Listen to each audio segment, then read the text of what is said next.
But Romans chapter 5, verse 6, right? While we were still weak, at the right time, Christ died for the ungodly. So that's the idea of the substitutionary atonement. And then verse 8, God proves his love for us in this, that while we were sinners, Christ died for us. So that death for another person. I mean, that's not a unique idea to Christianity or any one particular idea of sacrificial atonement than any other. But there's one way in which it's framed in verse 7 between verses 6 and 8. Indeed, rarely will anyone die for a righteous person, though perhaps for a good person one might actually dare to die. And here we get into what seems to me as a possible allusion to quite a popular Greek play called the Alcestis, in which the whole plot turns on this idea that the wife, Alcestis, died in place of her husband, Admetus. And the backstory is quite important here because Admetus was a virtuous person, as Paul's theoretical virtuous person that I just read about in Romans, right? Who would die for a virtuous person? Well, we know that Alcestis was willing to, but there's one that stands out because it has this pagan image, as you refer to, and that's the story of the Alcestis, the heroine who gave her life for Admetus, and that's displayed on one side of this room in the catacomb, and then Heracles raising her from the dead and presenting her back to her husband, which is how the story ends, which which we're now just coming to.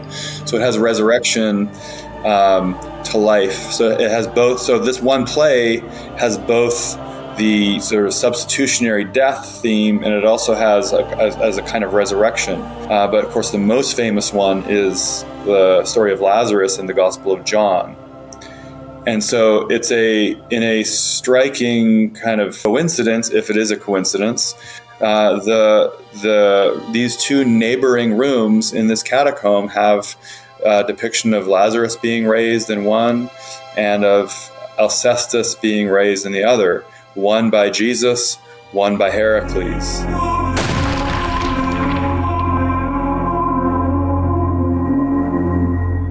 Today on MythVision, I'm honored to welcome Dr. Courtney Friesen, Professor and Director of Graduate Studies and Classics at the University of Arizona. Are you still teaching there today? Yeah, thanks for having me, Derek. Well, I don't have class today, but yes, I am. I'll be back in the classroom first thing tomorrow morning. Well, thank you for joining. And before joining Arizona in 2015, he taught at the University of Oxford and earned his PhD in Classical and Near Eastern Studies from the University of Minnesota. Dr. Friesen's work sits at a fascinating crossroads of Greek literature, Judaism, and early Christianity, which is a very vital and important thing I think you should have when you're engaging Christianity. His award-winning books include Reading Dionysus, which we hope to cover in a further episode. Not saying it won't get hinted at throughout this dialogue, but he won, and I'm probably going to butcher this, so forgive me, Courtney. He won the Manfred Lautenschlager, is that how you say it? Yep. Good enough. Lautenschlager Award for Theological Promise, and most recently Acting Gods, Playing Heroes, which just received the prestigious Frank W. Baer Award in 2025. His research dives deep into how ancient drama, tragedy, comedy, and satire plays shaped the religious imagination of Jews and Christians, which is so interesting. We're going to get into that in the early centuries of the Common Era.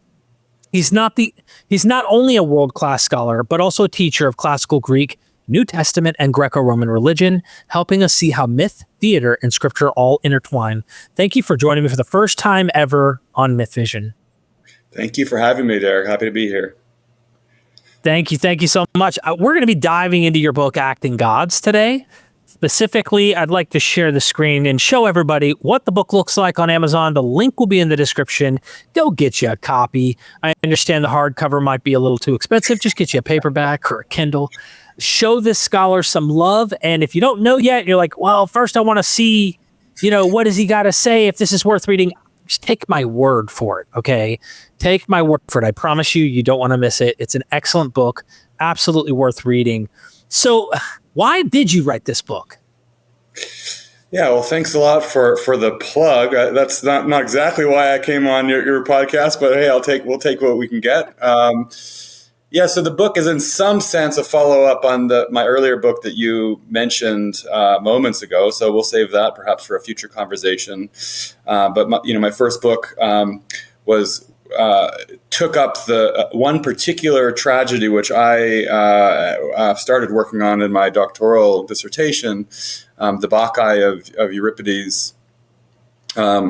As a text that kind of had a long afterlife in the ancient world through the Byzantine period, and then which is sort of where it stops. And it raised all kinds of interesting issues to do with Dionysus and Dionysiac religion, and the ways that not just Jews and Christians engaged with that, but the broader Greco-Roman world as it sort of reimagined its religious expressions through late antiquity. Coming out of that project, which was published in 2015, I had all kinds of interesting and sort of loose ends about drama more broadly. That the theater is something that both ancient Jews and the earliest Christians seem to have had more knowledge of and interaction with than most people appreciate. And so I wanted to sort of tease out some of the places that these earliest writers, mostly working in ancient Greek, engaged with the theater, both in terms of as in the architectural spaces where theaters were performed, but then also with the texts and the plays, the mythology, the ideas that flow from those works. And so I sort of, so Acting Gods is kind of like another series of case studies in what we would call the reception of ancient drama, with special attention to Jewish and Christian writers, but always in sort of juxtaposition with, contemporary Greco-Roman literature as well. That's important because a lot of people that I see, it's kind of a common thing to only look for Jewish resources, Jewish antecedents, examples, and there's obviously that, but that shouldn't even be disputed that there's that. It's the question of, is there more? And I think the anachronistic pagan, icky, ucky, nasty, and there is reason for that because there are authors who are screaming, ew. Of course, they're doing a lot more than that when they're condemning the gods or finding reason to do that. And we're going to get into some of that with this book. But before I continue, I want to just say on methodology and interdisciplinary, your work adopts it's an interdisciplinary approach involving classics, Jewish and Christian studies to offer these fresh perspectives.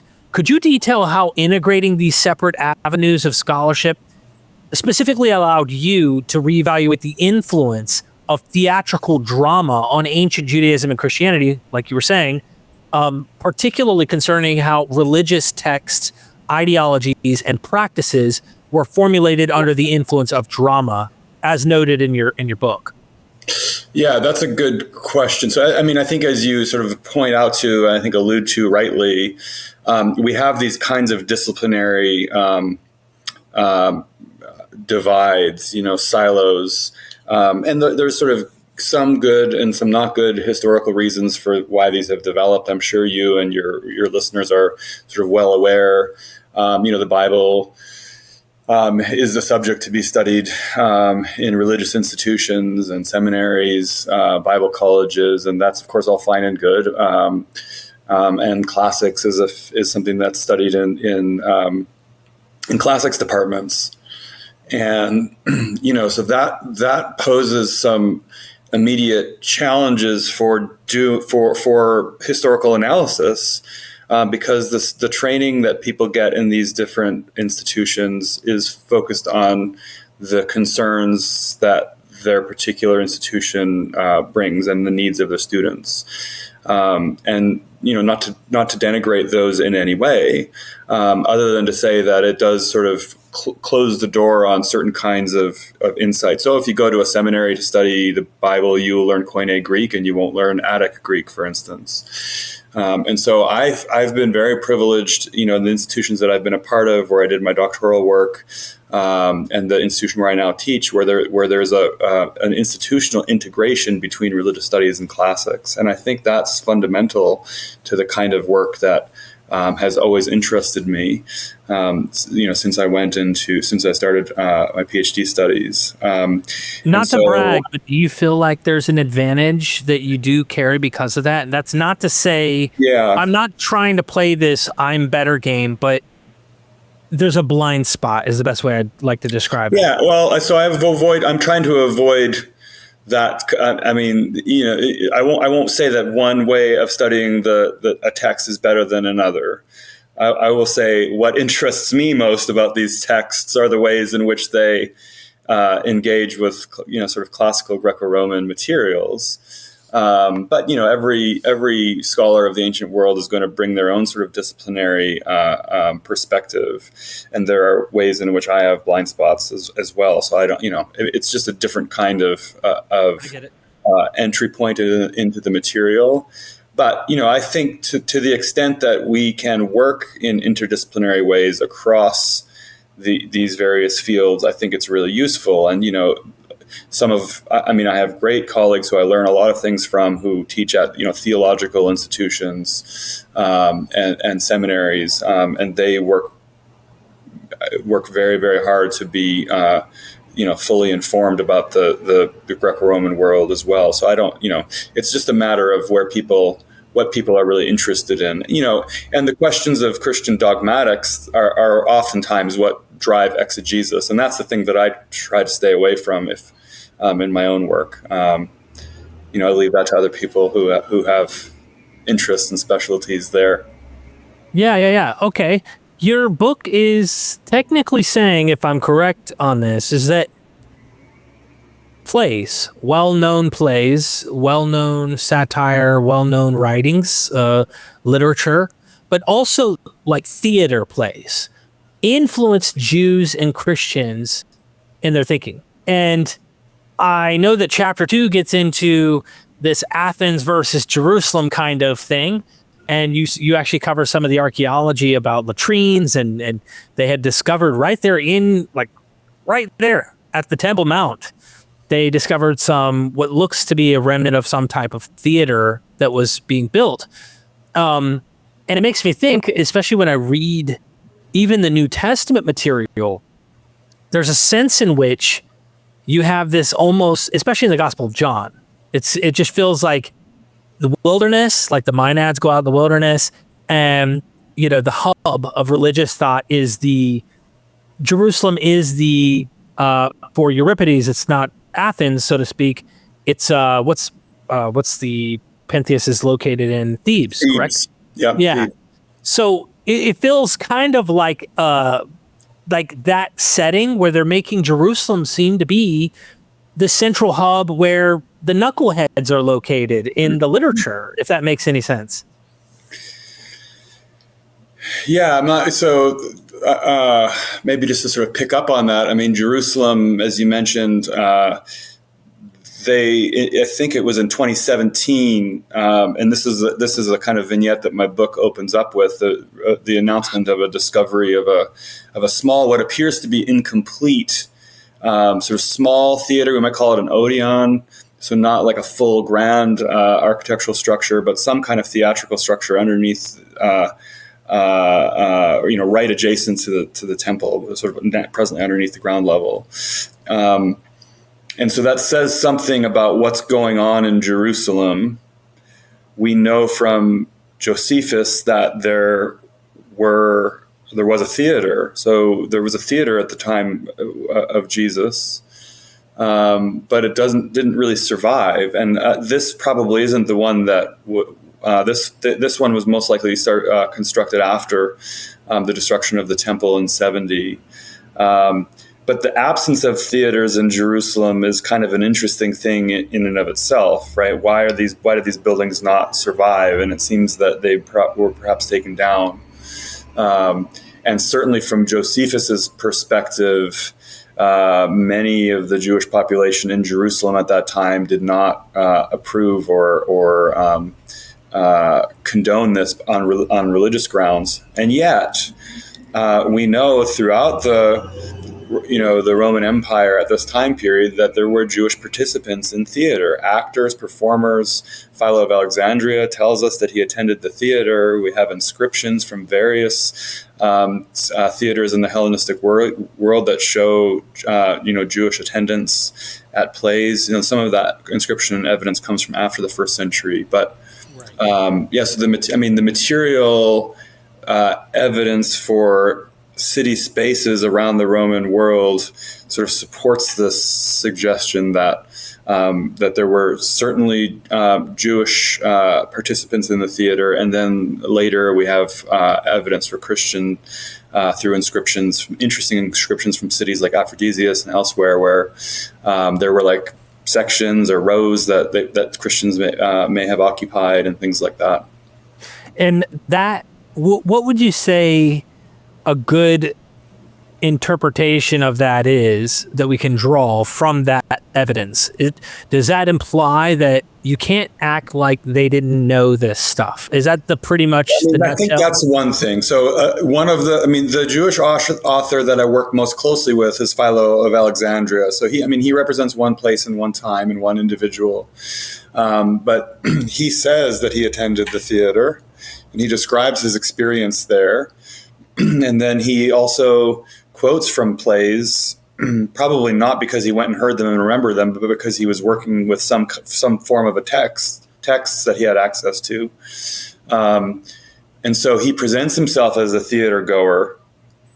So people were going. Now he sort of stands in contrast. So one of the things that my book tried to do is I'm really trying to explode the impression that you give if you read the rabbis, ancient rabbis, and the church fathers, who are vehement in their insistence that a good Christian or a good Jew doesn't go to the theater. And if you take their perspective on things and you don't dig any deeper, that might be the end of your exploration. But I like to read it, conversely, and insist that the fact that they're so vehement in their rhetoric against the theater tells us that actually all their folks were probably going to the theater, as far as we know. Right. So the starting point, the basis is that theater attendance was just part of like cultural, life in the Roman world. And so it would be sort of surprising that any groups would say, we don't go to the theater because of our religious beliefs.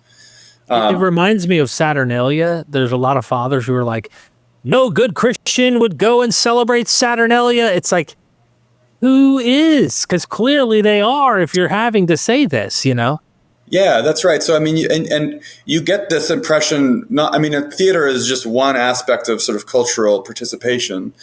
But, when you read Paul's discussions about eating sacrificial meat, for instance, right, it's clear that a lot of the earliest Christ followers they were eating sacrificial meat. Who wouldn't want barbecue? Like, this is what people have enjoyed from the beginning of time, as far as I can tell, right? So it's really the exception.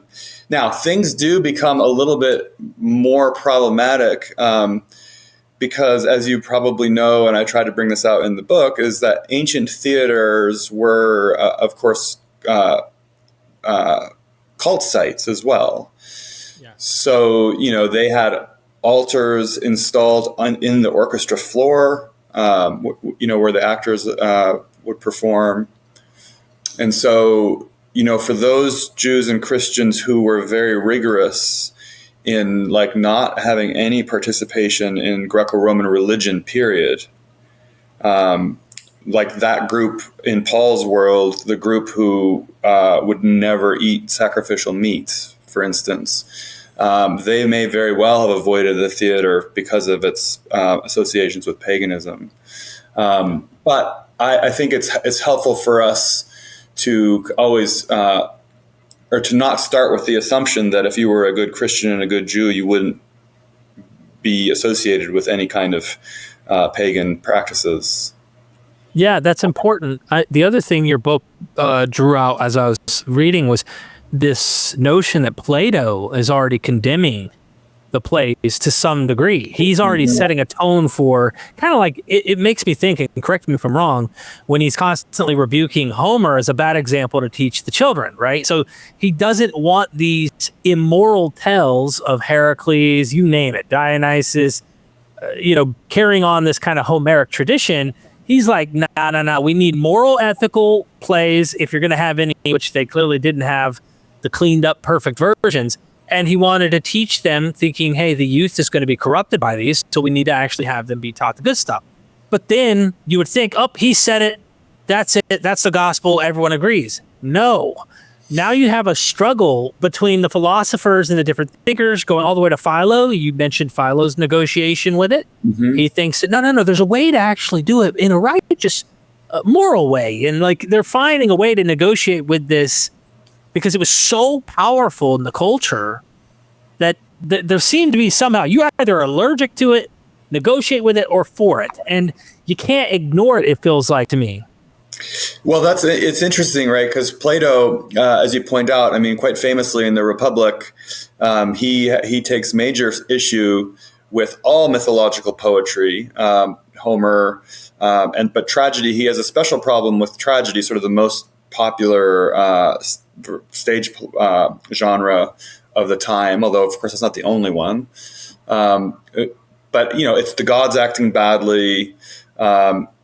For one thing, but also tragedy teaches something that Plato rejected on philosophical grounds, namely that your life can be made miserable by things outside your control, fate, or the gods, or whatever it is, where Plato really wanted people to believe that the virtuous person is happy because of their virtue, right? If you're a truly philosophically enlightened person, no external forces can take that away. And so all these people who are mourning their fates on stage in drama are teaching the wrong lesson, right?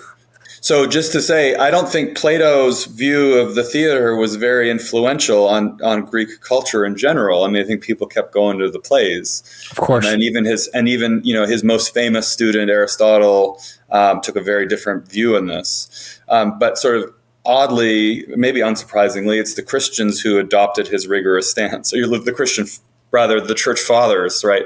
And we're distinguishing between like the authoritative. Sort of the bishops and so forth, and maybe the Christians that we don't have their surviving writings are the ones that actually attended the theater. But yeah, so Plato was very influential in this regard. The theater was morally problematic on many grounds, not just that it shows the gods acting capriciously, but the very idea of wearing a mask to deceive somebody about your identity. I mean, the whole idea of being an actor was sort of morally suspicious. And, in the Roman world, actors were sort of treated as kind of reprobate characters. And so a lot of that, there's a lot of that circling around. So when Christians come along and start railing on the theater, they're really sort of picking up on this kind of moralizing thought that was already in circulation. I heard it said, my buddy Neil from Gnostic Informant mentioned to me at one point that the word hypocrite, which Jesus uses, has the idea of wearing a mask, like you're on a play and you're being a fake character in a play. That's right. I mean, that's the origin of the word, an actor. Yeah. So you're performing a role. Yeah. I love finding little nuggets like that. And by the way, we went over there before the war happened, and we're hoping that ends soon. And we were in Cyprus, and we saw, dude, that was amazing seeing. We saw the gods on these Jewish houses, the different gods on the mosaics. You got the synagogue at the top of the hill, or it's a big house, like a mansion with a big mosaic on the floor. And then you had an actual synagogue with a mosaic and it's the zodiac and all of that. It was really cool. And it's like right next to where Nazareth was, which is like down the street from the Scythopolis, which that gets into Dionysus. And I don't have time to get into that with you today, but there's all sorts of cool stuff to see going on around this time.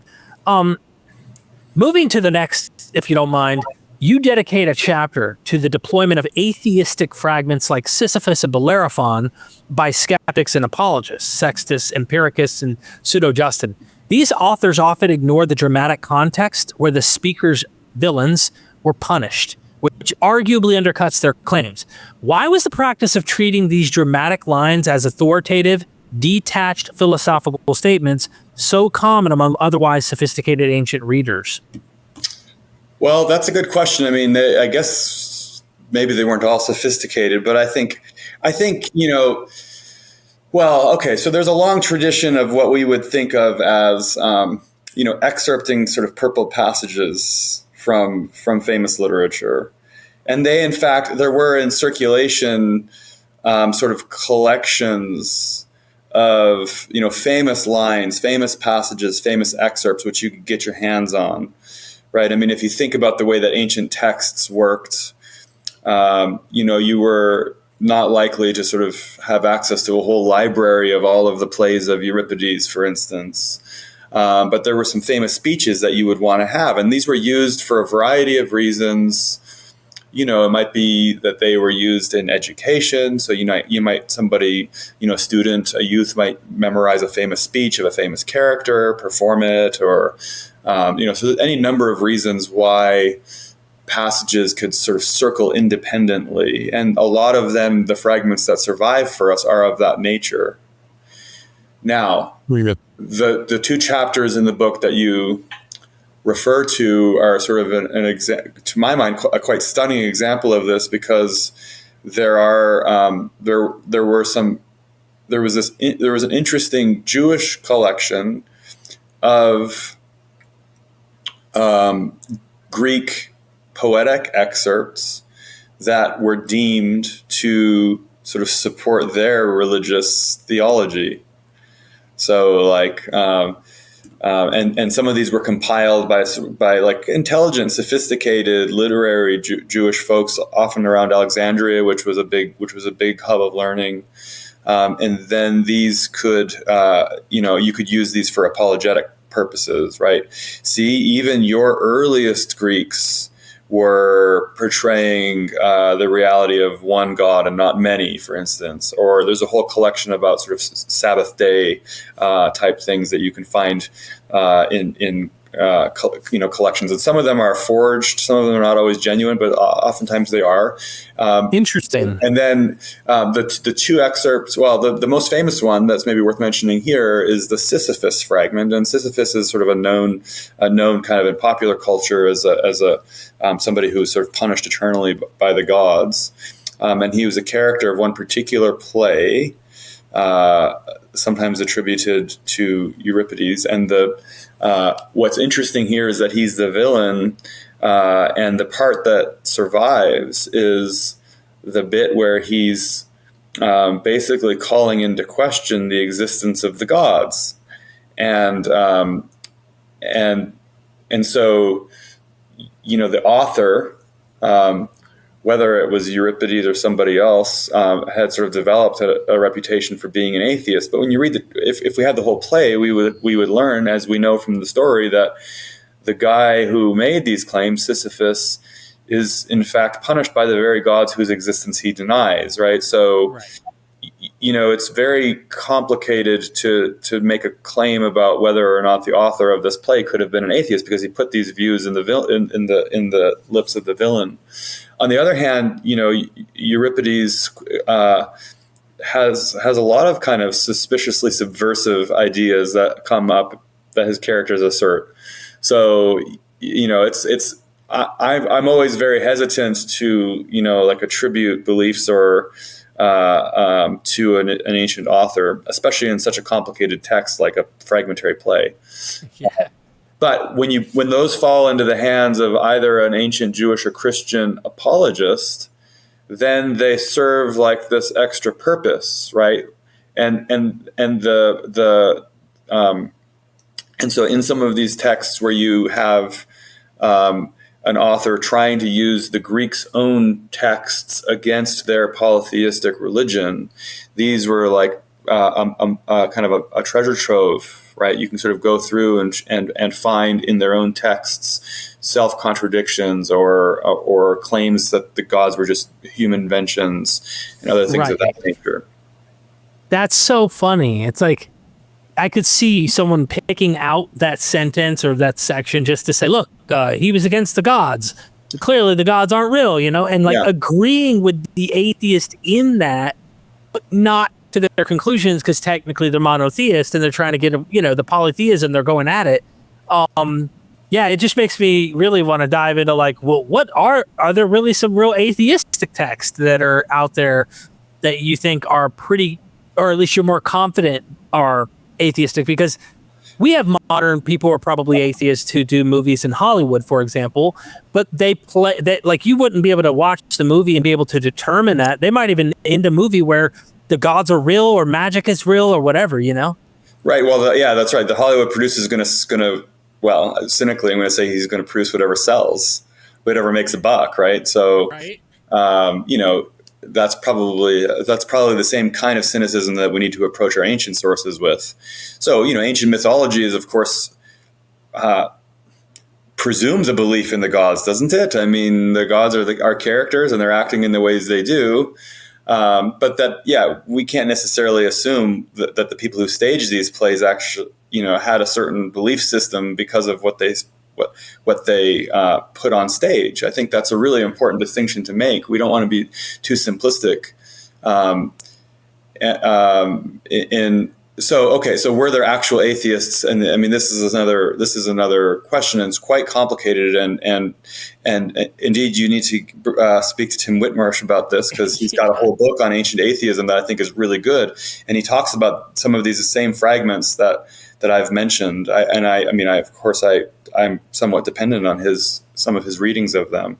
Right. And he's very, very careful and sensitive about not overstating what the evidence is. But it's very, for people who think about the ancient world, and this is tricky, a lot of sort of care is needed in sort of weighing the evidence. But we sometimes just assume, moderns sometimes assume, that the ancients, pre-scientific, simplistic-minded people just believed everything that they read or that they heard, that they believed in all the gods to whom sacrifices were performed in the civic cults. And I think the reality is much more complicated than that. And I mean, we have ancient philosophers who are of course quite willing to question certain things about received mythology. We've talked about Plato just moments ago, and he would be a good example of one. But it was also dangerous to do so, because of course Plato's hero and the mouthpiece for most of his dialogues, Socrates, was executed, at least seemingly in part, for his religious ideas, although it's more complicated than that. So being in the apology in Plato's Apology of Socrates, the question of being an atheist comes up there, right? Now, to be an atheist in the ancient world does not necessarily mean what we mean by it, right? Christians were atheists in the Greco-Roman world because they denied all the other gods. Right, so to be an atheist in the ancient world doesn't quite have as strict of a definition the way that it was applied as it does to us, right? And of course, Socrates defended himself that he wasn't an atheist. Look, he went to Delphi and received the oracle of Apollo, and he has a daimonion that speaks to him. Like, how could you call him an atheist? He has all of these beliefs in divinities and so forth, but it's because he didn't acknowledge the gods that Athens acknowledged, right? Or there was some other, something lesser than what we would identify as atheism. Right. There's so much there too, and that's to be explored. If you haven't, go check it out, because he also then accuses another man himself, Socrates, says, "No, I'm not an atheist." And then he names a guy who is. That's right, Anaxagoras. Yes. Yeah. So, yeah, I mean, when you're having to throw someone else under the bus, Right. Well, who probably also wasn't really an atheist by our definition either. Right. So, yeah, it's quite complicated. I mean, Whitmarsh is a great book for thinking about how all of that works and why. So, but the point is, if you wanted to express some version of atheism, ancient version of atheism, putting it into the speech of a character on stage is a great place to air those ideas, because you can always distance yourself, especially if it's the villain who gets punished, right? Right. So you can have it both ways. You can play with these ideas, and you can put those ideas out in the public forum, and yet not have to present them as your own ideas. That's awesome. That's the kind of the fun thing about the story of these fragments that survive then, because now they fall into the hands of a Christian apologist or a Jewish apologist, and boom, you've got these established literary sources for their critique, the very critique that they wanted to level against Greco-Roman religion. That's so wild. That is. You talk it seems counterintuitive that Philo of Alexandria would draw a profound philosophical and moral lesson that, and this is the quote, "the virtuous person is genuinely free even if enslaved," from a comic satire play like Euripides' Silius. And is that how you pronounce it? Silius? Silas? Silius, yeah. Silius, which features the buffoonery of Heracles. How does Philo sustain engagement with this marginalized dramatic genre illuminate the adaptive way Hellenistic Jewish intellectuals approached Greek paideia? Okay, so this is a fun one. Yeah, if you're interested in, as I was and remain, in the drunken Heracles, this is a lot of fun. I mean, Heracles is known for a lot of things in the ancient world. He's this kind of demigod hero, son of Zeus, sort of world conqueror. He's got the labors where he defeats all of these kind of monstrous creatures. And dies on a fiery pyre, and finally is taken up to be with the gods. That's the heroic Heracles, but he was wildly popular as a comic hero, and we don't necessarily think so much of Heracles the comic hero, but they love to put Heracles into comic plays and and satyr drama, which is a particular kind of ancient theatrical genre. Okay, you're calling that satire on accident. Satire is usually what we use for the Latin term, but a satyr play named for the satyrs who would have formed the chorus of these plays. And when he appears there, it's a very predictable, stereotyped character. He is now, his heroic appetites and accomplishments are not focused on sort of destroying, monsters and conquering, foreigners, but rather basically food, wine, and sex. And so he comes on stage and he's a buffoon, and Greek audiences loved this sort of thing. It was extremely popular, all the way up through the first century when Philo was around. And in fact, we have these interesting kind of criticisms of philosophers sort of moralizing criticisms of audiences, like, you guys, this is the only thing you want to see on stage is the drunken Heracles because he's so hilarious.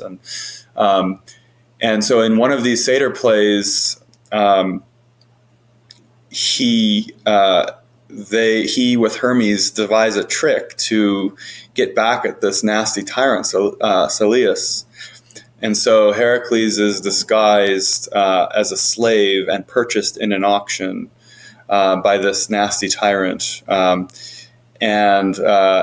So while in service to his new master, he is unable to play the role of a slave because he's so heroic. That's the kind of the point that Philo brings out of it. And so in the play, there's all these kind of humorous, we only have fragments of this play. And in fact, the majority of the fragments of this play that we have, except for one, are all preserved in a Jewish writer, Philo of Alexandria, which is just a great kind of coincidence. And so we have this kind of joke, like he's standing there in the slave market, and it looks like he's actually still got his famous club.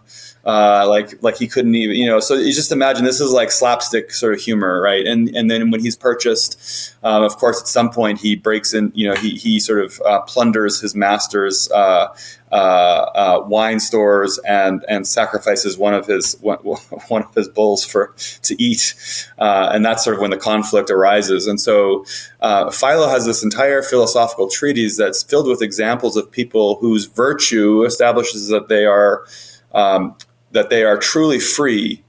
Philo has this is arguing for the Stoic position that a person genuine freedom comes from your virtue, and so if you have virtue, then you're truly free, no matter what your status is, whether you're a slave, free, rich, poor, male, female, whatever. It's the virtue, and so this is one of his leading examples as evidence that the person who is virtuous is always free. Heracles could not be anything but free because he's virtuous. And how do you know that? Because he got drunk on his master's wine. So that's the great sort of punchline. And there's this kind of like, it's a kind of a funny twist because, Philo in other places, he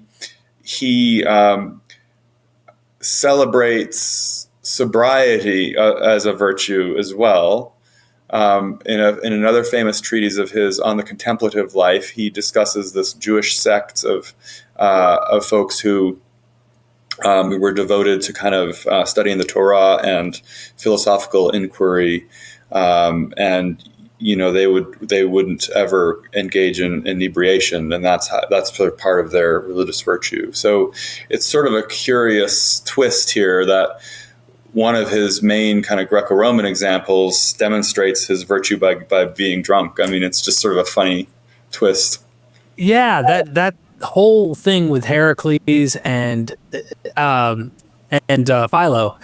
the way it sounds like he's kind of allegorizing the play or taking it more serious than what it was intended to be in a philosophical sense. So he's gleaning it for what I like to say he's Jordan Petersoning the text.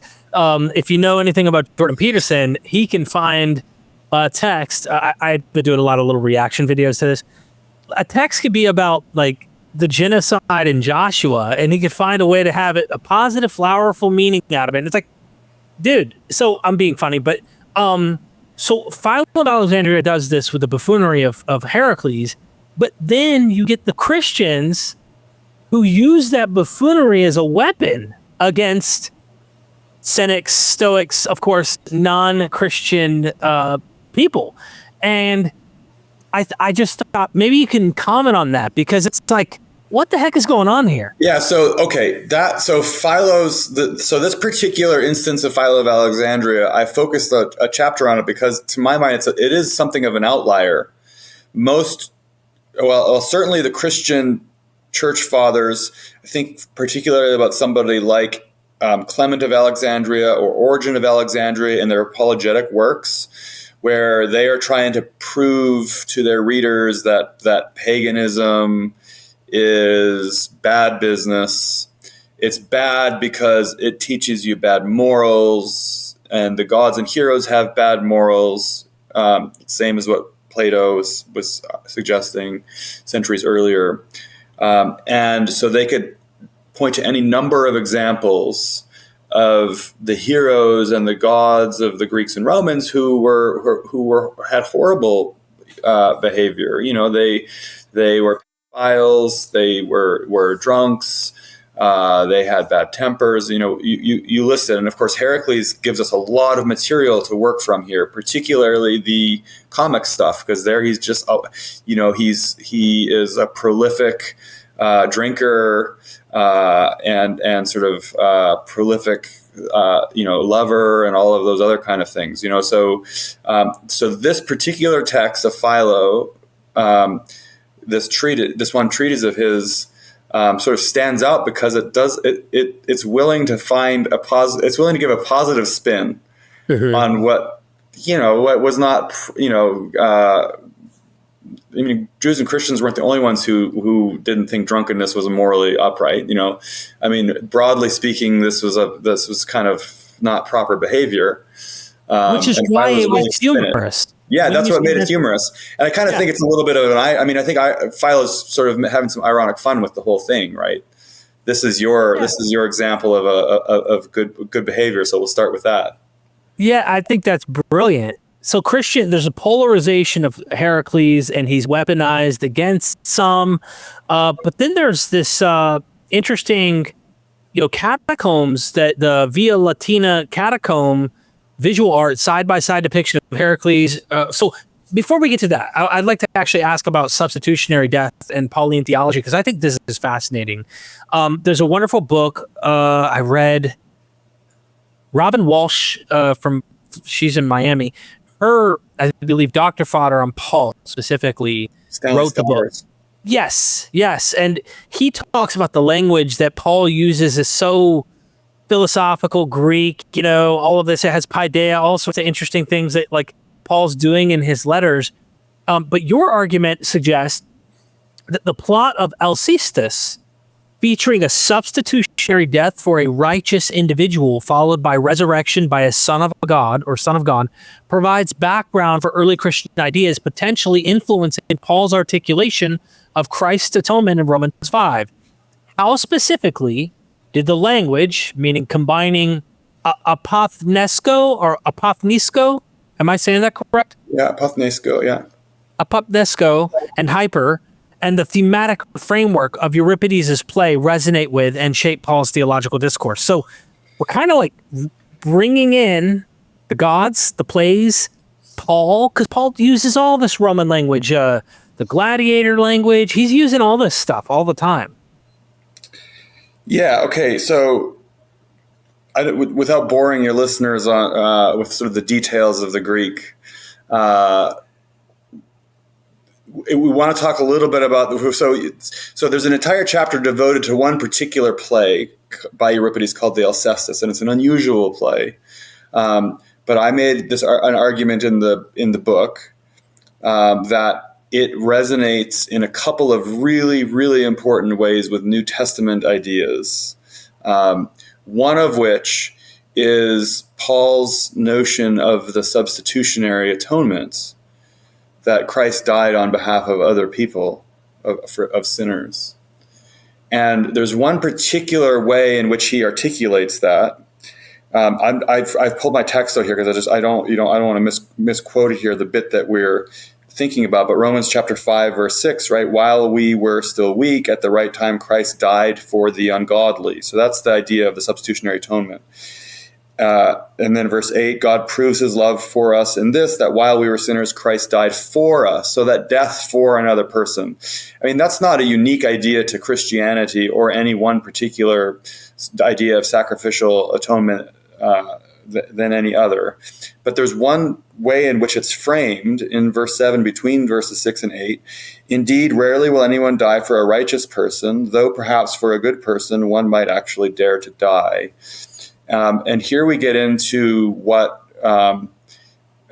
seems to me as a possible allusion to quite a popular Greek play called the Alcestis, in which the whole plot turns on this idea that the wife, Alcestis, died in place of her husband, Admetus. And the backstory is quite important here because Admetus was a virtuous person, as Paul's theoretical virtuous person that I just read about in Romans, right? Who would die for a virtuous person? Well, we know that Alcestis was willing to. So Admetus, the husband here, was a virtuous person because he had played host to the god Apollo when Apollo was on exile from Olympus. Long story. Apollo gives a gift in response to to his being hosted by Admetus, that when it comes your time to die, if you can find somebody else to die in your place, then you will in fact be granted life and continue to live. So one person to be found to die in place of another person, and he was a righteous person because he had acquired this by his act of piety to the god Apollo. And so the whole story of the play, the first half of the play in any case, is the fact that nobody else was willing but his own wife, Alcestis. She dies, and then he lives. And so the idea of death for somebody else, it does, as you point out, there is this idea of the language, the language of dying and the prepositions, huper, pro, but it's more than just those. I mean, those are common words.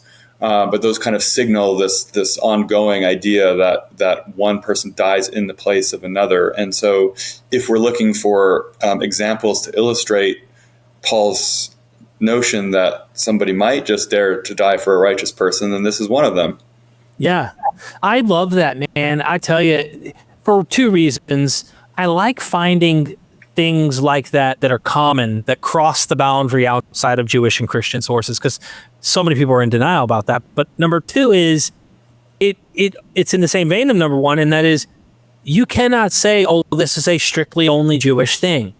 It's like, I like this. I'll tell you why, and then we'll move to the next thing about the Via Latina, is it breaks down the walls of like us versus them. We have the superior religion. Ours is right. And even today, we have tons of people who are constantly acting like morality, resurrection, all of the motifs we find within Christianity are unique and only originated within Christianity divinely, of course, through revelation, all that. And it's like, no, you're just ignoring a lot of ancient, awesome material that I think draws us together, and we can appreciate, and we can laugh at, we can cry with, we can find meaning in, and it's not just this one. So, okay, on that, before we move to the next thing, would you say you're convinced though that he may be alluding to this particular example in your personal opinion? Even if I'm not, this is it. Take the academic cap off. Yeah. Are you kind of like leaning into it, going, I think this might be a hint? Well, okay. I mean, in my view, when I approach these sorts of things, and this is going to be too much nuance, so you just told me to give it to you straight.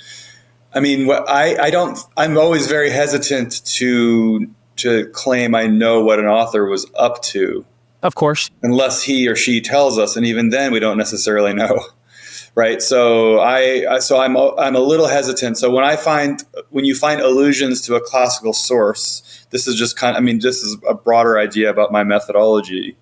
The presence of an allusion to a classical source doesn't require the author's intention to implant it there. Right. So I think that if it makes it into Paul's kind of toolkit, it doesn't necessarily mean he's sort of like consciously calling it to mind. The Alcestis and Admetus are not the only cases of a righteous person, somebody dying for a righteous person. But it's certainly suggestive that this was one of the kinds of heroes that represents this on the Greek and Roman side. So the other way you can approach this sort of thing is asking, well, if you're a informed Greco-Roman reader, how are you hearing this? And that this might be somebody that in fact comes to mind as an example. But if you wanted to approach it more fully, you need to sort of collect many other examples. Like, what other kind of examples also fit that description? Gotcha. So it's not to say that this is an exclusive example. And just to put it in the context of where I think you want to go next, in this larger chapter, this was kind of like a series of snapshots as where the Alcestis comes up in Christian contexts, right? So to show that the Alcestis was a popular text, right? We find images of the Alcestis in artistic representations contemporary with early Christianity. She was a popular hero that was evoked as kind of like the standard of marital love and and of kind of heroic courage. And in the ancient mindset, even a woman can have heroic courage. As some philosophers will sort of evoke Alcestis in that regard, right? So, so as much of that kind of evidence as you can pile on helps to strengthen the case. Like this is an idea, this is a heroine that the Apostle Paul could have been familiar with, right? It's not just some obscure text from the 5th century that I'm kind of like grabbing and saying, hey, but it's one that people were broadly familiar with. So that's part of the important task that my book was trying to show, right? That this would have been something that would have been intelligible to an ancient reader, right? And something that could have very well been in the forefront of their minds.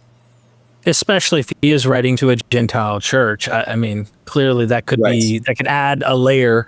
It doesn't prove anything. It just could potentially help it.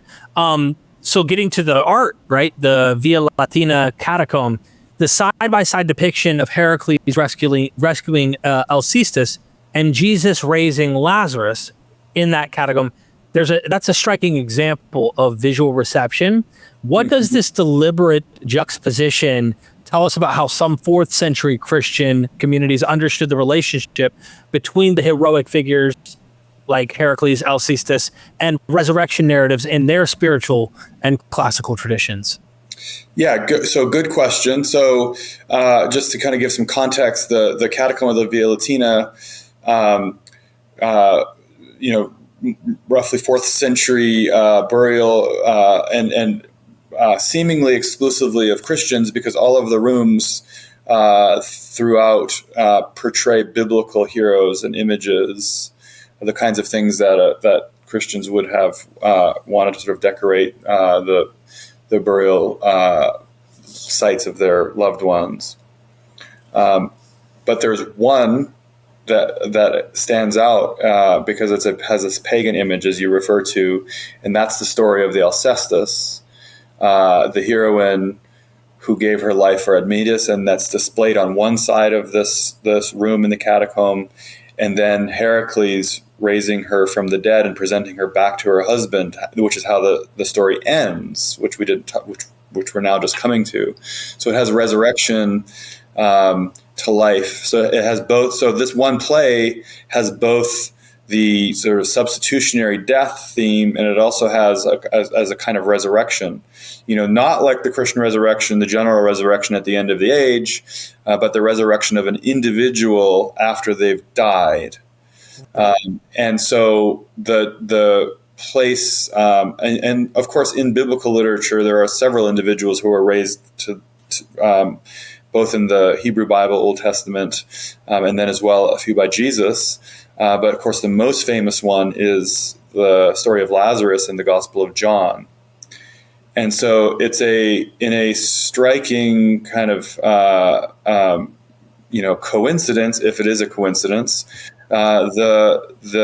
These two neighboring rooms in this catacomb have a depiction of Lazarus being raised in one and of Alcestis being raised in the other, one by Jesus, one by Heracles. And so that's an amazing confluence of themes, right? The Son of God. They're both sons of God. They're both raising the dead. And they have a special relationship with these friends of theirs. It's not just a random person. It's somebody that they had an established guest friendship relationship with. So the reason why Heracles raises Alcestis from the dead in the drama is because Admetus and he had a guest host relationship, which is a big thing in Greek literature and mythology. Xenia, correct? Yes, exactly. Precisely. Yeah. Now, in the Gospels, the Gospels aren't quite, or the Gospel of John, the text that I'm referring to here, is not quite as obsessed with that particular theme as we find in Greek literature. But they make a relatively big deal is made of the fact that Mary and Martha and Lazarus had a guest host relationship with Jesus. although it comes in chapter 12, not chapter 11. If I may just tune in on this real quick, because John, I know most scholars I know think John knows Luke. So we see Lazarus there too. There is some xenia happening in this because the rich man is not showing hospitality to Lazarus. And so you have a guy die with his wounds, the dogs licking him outside the gates. He doesn't get the crumbs off the table. And they end up in this kind of torturous situation. But then John, I don't know which one came first. Okay, who am I, right? I'm just saying that both Lazaruses are there. It's a leap to jump from John to Luke, but it's still Lazarus. You see what I'm saying? So I don't know which one comes first, to be honest, Luke. I mean, I don't know that.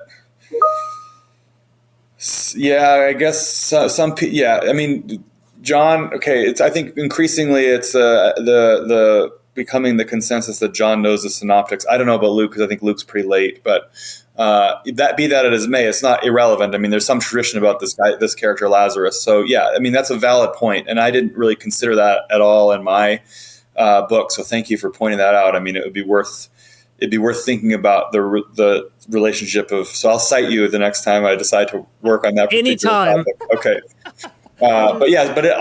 So that's really interesting and helpful, that guest host relationship.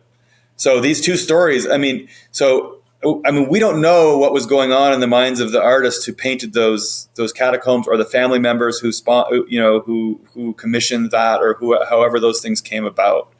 But we do know that they happened to be there side by side, right? And so we can call that a coincidence, and if that's all it is, that's fantastic as well. But at least that coincidence grabs our attention and says, oh, wait a minute, how do we have these two resurrection stories by the Son of God, of the heroic Son of God, of their guest friend, just happening to turn up here? And then you dig deeper into the stories and you're like, goodness, there's more going on here. And so part of what I did in that part of the book that you're referring to is I sort of tried to work backwards, from the 4th century, backwards into the Gospel of John.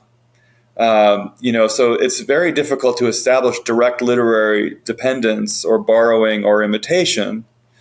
Some of us are more confident in our observations of imitation than others, and I think it's quite possible that there's imitation going on here. But at least we can say that there is a confluence of themes that is more than just an accident, right? That these heroic sons of God who raised the dead have a lot in common. Yes, sir. Look, I had 3 more questions, but we have ran out of time. We are at 60 minutes here. I really appreciate you. There's much more to discuss with you, of course. I can't wait to get into you with reading Dionysus and learn from you on that. As you know, I've been learning from Dennis MacDonald and his Dionysian gospel stuff, but also been kind of checking out some classic stuff myself, just kind of reading Dionysus for Dionysus and not just Jesus. And I would love to learn more from you. I hope that our people watching this have enjoyed learning. There's so much more, ladies and gentlemen, to Dr. Friesen's work. He has literally so much to contribute. I ask all of you to go check out his books on Amazon.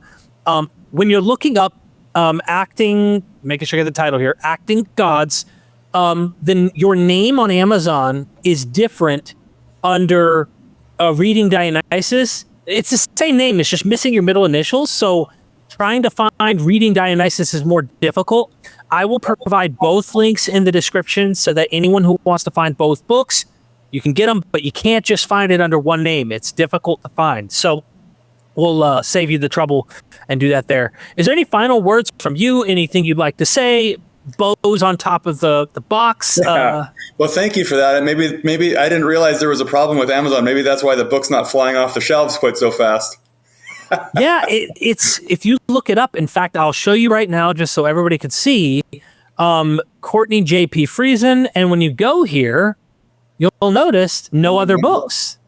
So that's a good. So since we're on that topic, there are a couple of others. I've recently edited a book on Philo of Alexandria with 2 great colleagues, David Lincecum and David Runia, it's called The Reception of Philo of Alexandria, and it sort of takes this particular it takes a sort of a long view of Philo's sort of influence and reception throughout all the way up to the modern period. And so it's a really a kind of a massive project that took us many years, and it's just come off the press. Wow. And I can see they're charging way altogether too much for it. So that's a shame, but it's worth checking out. Borrow it from the library if you have library access. Absolutely. Borrow this from the library, ladies and gentlemen. Go follow his work. That your name pops up here, but it didn't pop up when we showed the picture. You know what I mean? That's you too, envisioning God. Well, yeah. So that's unfortunate. It needs to be better. I don't know. There needs to be like a one-stop shop where all of your books, including ones you've edited, are in one place. Click, you should be able to buy them all with one click, right? Exactly. I really do appreciate your time, and I hope that you've enjoyed yours. I'd like to do this again with you. This has been great. Thank you. Thank you. Ladies and gentlemen, go in the description. You want to help us keep the lights on, join the Patreon, drop a super thanks. Comment down below what you enjoyed from Dr. Friesen, because there's a lot that I enjoyed. Like the video, share it out there, and until next time, never forget, we are MythVision.